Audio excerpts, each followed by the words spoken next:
சென்னையில் இரண்டாவது மலர் கண்காட்சி வரும் ஜூன் 3ஆம் தேதி தொடங்கும் என தோட்டக்கலைத்துறை அறிவித்துள்ளது.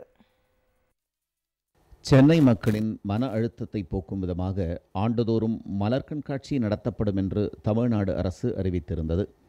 அதன்படி உதகை மலர் கண்காட்சிக்கு இணையாக கடந்த ஆண்டு நடத்தப்பட்ட மலர் கண்காட்சி மக்களிடையே பெரும் வரவேற்பை பெற்றது. இந்நிலையில் இரண்டாவது மலர் கண்காட்சி முத்தமிழ் அறிஞர் கலைஞர் பிறந்த நாளான ஜூன் 3ஆம் தேதி துவங்கி 5ஆம் தேதி வரை நடைபெறுகிறது. சென்னை செம்மொழி பூங்காவில் நடைபெறும் இந்த மலர் கண்காட்சியில் 200க்கும் மேற்பட்ட பல்வேறு வகையிலான மலர்கள் இடம்பெறுகின்றன.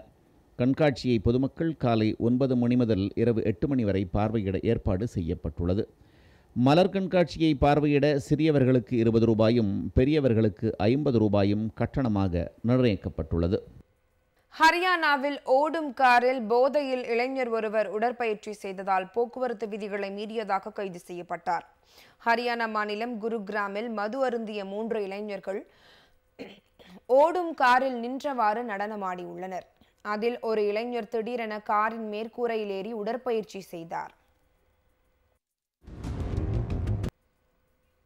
இது தொடர்பான வீடியோ இணையதளங்களில் வேகமாக பரவியது.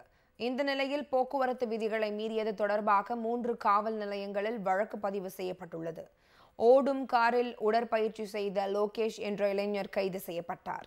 காரின் உரிமையாளருக்கு 6500 ரூபாய் அபராதம் விதிக்கப்பட்டுள்ளது.